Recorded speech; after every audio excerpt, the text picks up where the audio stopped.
Welcome to the Deep Dive. Today, we're taking a really fascinating look at Kearney, Nebraska. We've pulled together quite a collection of sources, stuff on, how the city got started. It's pretty dramatic economic ups and downs. Yeah, right up to what's driving it today and where they see themselves heading in the future. Exactly. So for you, the learner, our aim is to kind of weave all this together, the history, the economic data, the plans, give you a clear picture of Kearney's whole story. Past, present, future trajectory. Basically what makes it tick. But, without drowning you in endless detail, we're trying to pull out the really key stuff. Gotcha. And we've got a good mix of material here. Local news bits, city website history, stuff from historical societies, economic numbers. And even the official nomination for Fort Kearny on the National Register of Historic Places. Okay. So it gives us different angles. Definitely a multifaceted view. Okay, should we dive in? Let's do it. So the very beginning, it's all tied up with the railroads heading west, really. The city started life as Kearney Junction back in 1871. The junction part is pretty obvious. It's where the Burlington and Missouri Railroad met the Union Pacific. Okay, simple enough. But the Kearney part, with that extra E at the end, that comes from Fort Kearny, right? Yeah. Which was actually around much earlier, like 1848. That's the one. And yeah, good catch on the spelling. The Fort is Kearny, no final E. So what's the deal with the town spelling? The story, or maybe the legend, is just that it was a simple post office error. Somebody added an E and it just stuck. Huh. Funny how things like that happen. But Fort Kearny itself, the original one, that place was seriously important, wasn't it? Oh, absolutely pivotal. Its location was strategic for protecting travelers heading out on the Oregon Trail. We're talking huge numbers of people, right? Massive numbers. One estimate puts it at 30,000 people passing through in just 18 months during the gold rush peak. Wow. And it wasn't just the trail. It was a key stop for the Pony Express, the early telegraph lines, really a central hub for that whole westward movement. And it was the first Army post set up specifically for protecting immigrants on the Oregon Trail. That's its claim to fame, yeah. The very first one with that specific mission. I also read there was an even earlier Fort Kearny somewhere else. There was, yeah. A short-lived one near Nebraska City. But they quickly realized the spot on the Platte River, more central, was much better strategically. Makes sense. Location, location, location, even back then. Definitely. And, we got to remember, connecting this to the bigger picture, this land wasn't empty. Right. Super important point. This was traditional Pawnee territory. And other tribes used the area too, the Omaha, Ponca, Odo, Lakota Sioux, Arapaho, Cheyenne. And the story there is sadly familiar as the country expanded west. Yeah, the consequences for the native tribes were frankly devastating. By the 1870s, the Pawnee, who'd been there for centuries, were forcibly removed, sent to Oklahoma. It's a really tough but absolutely crucial piece of this history. Can't talk about Kearney's founding without acknowledging that. Exactly. So, okay, you have this railway junction near this important fort on land with this deep and troubled indigenous history. What happens next for the town itself? Well, things apparently took off pretty fast. The 1880s sound like a real boom time. Oh, explosive growth and incredible optimism. They launched these really ambitious projects, like a huge cotton mill. By the locals. So I saw a number like $250,000. That's it. $250,000 from the citizens themselves, which was an enormous sum back then. And there was a big canal project, too, for irrigation and power. So a population just surged. Shot past 10,000 people. 10,000 on the Nebraska Prairie in the 1880s. That shows some serious belief in the future. Belief doesn't even cover it. Apparently, the townspeople got so caught up in the excitement. Yeah. They actually put in a bid to have the nation's capital move to Kearny. You're kidding. No. Seriously. You got to admire the sheer nerve, I guess, even if it sounds a little wild looking back. Just a tad overly optimistic, maybe? Wow. But that kind of high doesn't usually last, does it? It didn't. The 1890s brought a really sharp, really painful crash. An economic downturn hit hard. So the cotton mill. It failed. Despite getting, positive reviews from experts they brought in from the East Coast. Why did it fail? Just didn't pan out. Seems like the main issue was a lack of cheap labor in the area. They just couldn't make the economics work on the prairie like they could back east. And the canal. That was so to provide power. Yeah, and while ambitious, you have to imagine a canal in Nebraska winters probably had issues with freezing, making it unreliable as a consistent power source. It wasn't the silver bullet they hoped for. So the whole thing collapses. Pretty much. Yeah. Real estate values just tanked, the population dropped off significantly, and that cotton mill failure alone, the total cost ended up being over $400,000. Ouch. That's more than the initial citizen investment, a crushing blow. Absolutely crushing for the community's finances and morale. It really underscores, the need for realism alongside ambition in these kinds of local ventures. You need more than just enthusiasm. Sounds like a classic boom and bust. But it wasn't just the cotton mill, was it? That boom period sounds like it was buzzing with industry. Oh, it was a flurry. They had paper mills, brick factories. Apparently some of that brick, really high quality, you can still see it in buildings today. I read about a plow factory that only made one plow. That's the famous one. Yeah, one plow. They also had oatmeal mills, cracker factories, a woolen mill, candy factory, even a bicycle factory. The reports say something like 40 different manufacturing businesses sprang up. 40. Incredible scale. And they had an electric streetcar. Get this. The first electric street railway west of the Missouri River was right there in Kearney. Wow. All that innovation, all that investment. And then the bust hit. It wasn't just the businesses. 4 banks went under. Why? Bad loans. Described at the time as fantastic loans upon dream futures. Basically, speculation got way out of hand. Yeah, that sounds familiar. The psychological hit on the town must have been huge, going from aiming for the nation's capital to that. Profound. It must have taken years, decades probably, to really recover from that kind of whiplash. So how did they recover? What put Kearney back on a more stable footing after that massive setback? Well, the real turning point, the thing that provided long-term stability, seems to be the establishment of the Nebraska State Normal School in 1905. The Teachers College, which eventually became UNK, right? The University of Nebraska Kearney. Exactly.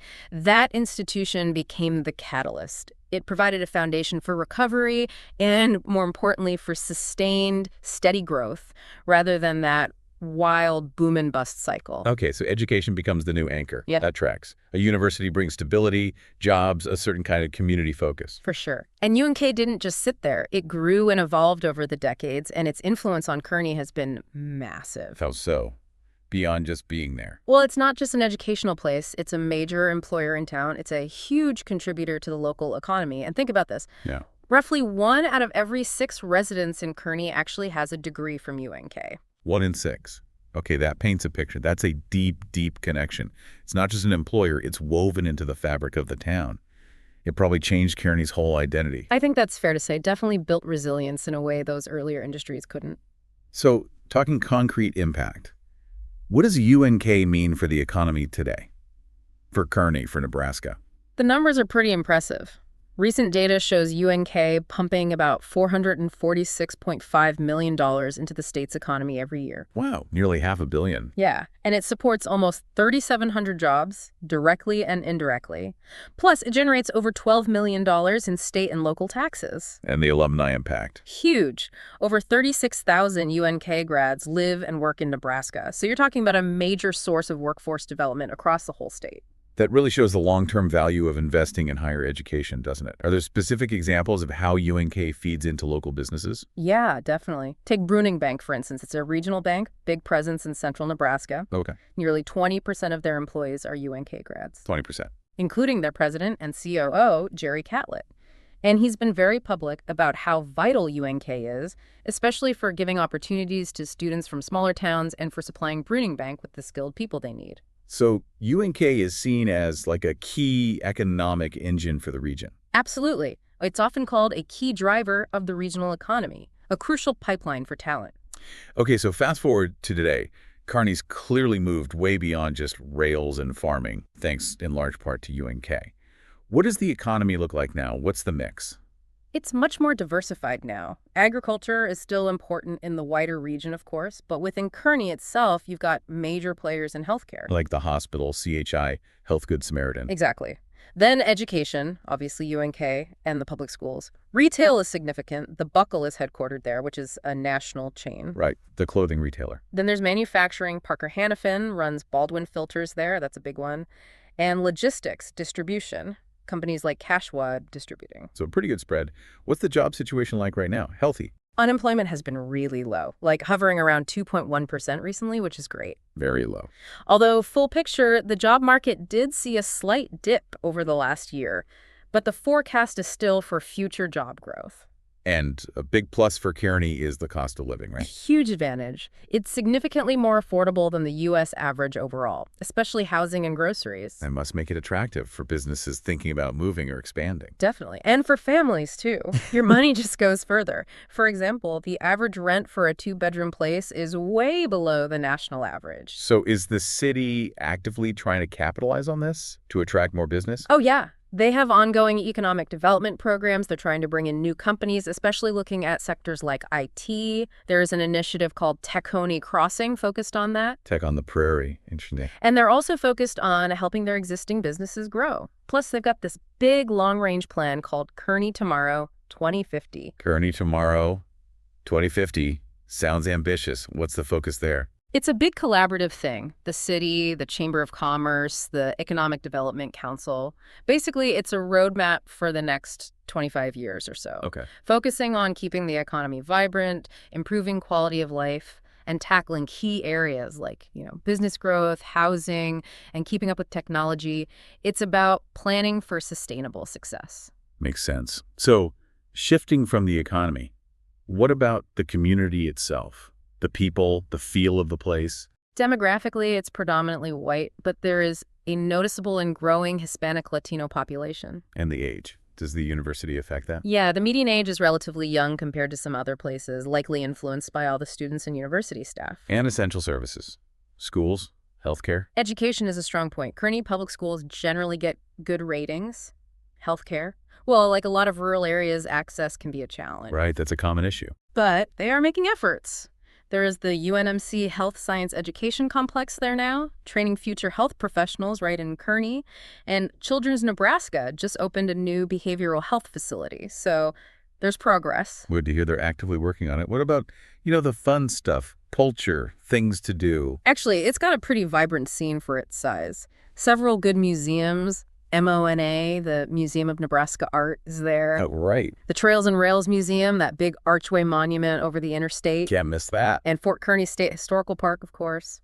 Performing arts is strong, too, with the Merryman Center and Crean River Theater doing summer shows. And events. I feel like I've heard about events there. Lots of them. Cruise night is huge every summer, art in the park. And the biggest one, maybe internationally, is the Sand Hill Crane Migration each spring. Ah, yes. That draws people from everywhere, doesn't it? Literally from all over the world. It's an incredible natural spectacle right there on the Platte River. So they really leverage their location and history.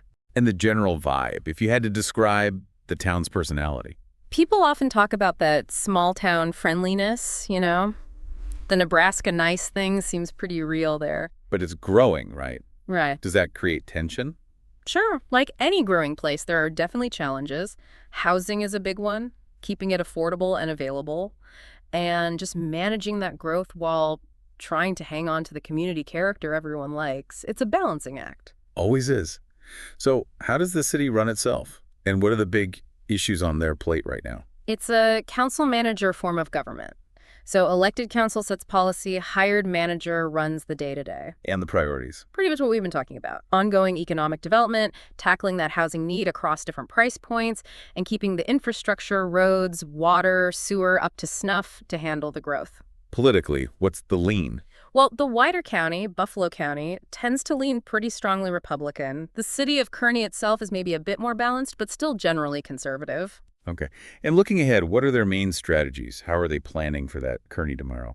Seems like they're focused on playing to their strengths, leveraging that central location, targeted economic development, like we mentioned with tech, really trying to attract and retain a skilled workforce.